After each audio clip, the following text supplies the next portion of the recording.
بسم اللہ الرحمن الرحیم۔ السلام علیکم۔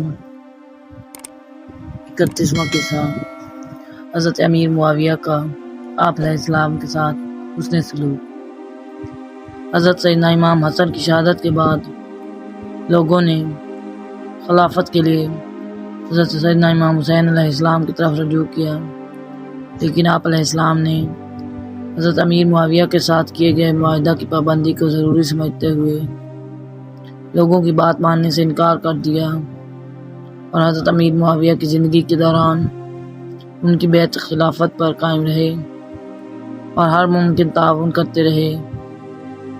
حضرت امیر معاویہ نے بھی معاہدہ کی شرائط کی پابندی کی۔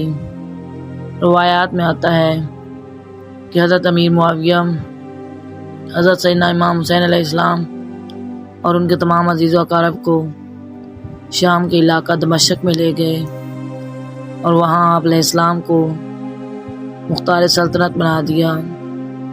آپ علیہ السلام کو دمشق کے محل میں رکھا اور ہر طرح سے خاطر و مدارت کی۔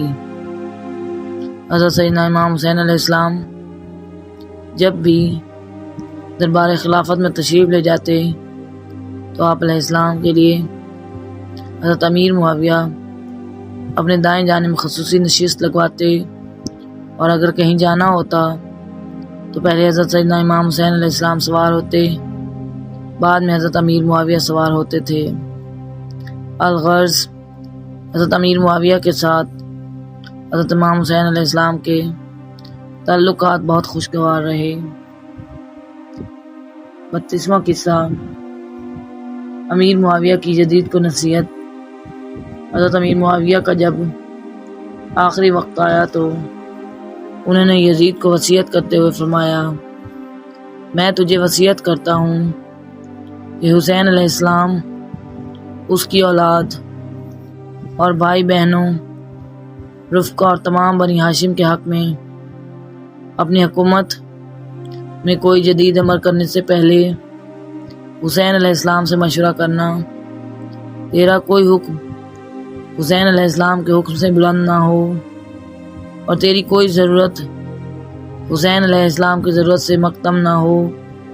اس وقت تک ہرگز کھانا نہ کھانا جب تک ان کو نہ کھلا لے، اور نہ پانی پینا جب تک کہ وہ نہ پی لیں، اور کوئی خرچ حتیٰ کہ لشکر کا اور اپنے گھر کا خرچ نہ کرنا جب تک ان پر خرچ نہ کر لو، اور ہرگز اس وقت تک نہ کچھ نہ پہننا جب تک ان کو پہنا نہ لو۔ خلافت حقیقتاً ان کا حق ہے، اور اگر حسین علیہ السلام خلافت طلب کریں یا خود خلافت کا اعلان کریں تو تم ان کی اطاعت کرنا۔ 33واں قصہ ام الفضل کا خواب۔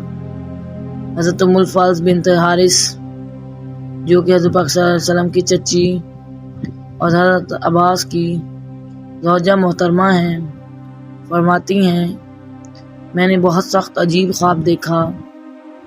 آپ صلی اللہ علیہ وسلم نے فرمایا، وہ کیا ہے جو تم نے دیکھا ہے؟ عرض کیا، وہ بہت ہی ڈراؤنا خواب ہے۔ آپ صلی اللہ علیہ وسلم نے فرمایا کہ کوئی بات نہیں، تم بیان کرو۔ عرض کیا، یا رسول اللہ صلی اللہ علیہ وسلم، میں نے دیکھا ہے آپ صلی اللہ علیہ وسلم کے جسم اقدس کا ایک ٹکڑا کاٹ کر میری گود میں رکھ دیا گیا ہے۔ آپ صلی اللہ علیہ وسلم نے فرمایا، اے ام الفضل، یہ گھبرانے کی بات نہیں، یہ تو بڑا مبارک خواب ہے۔ اس کی تعبیر یہ ہے کہ انشاءاللہ میری بیٹی فاطمہ رضی اللہ عنہا کو اللہ تعالیٰ بیٹا عطا فرمائے گا، جسے تم اپنی گود میں لوگی۔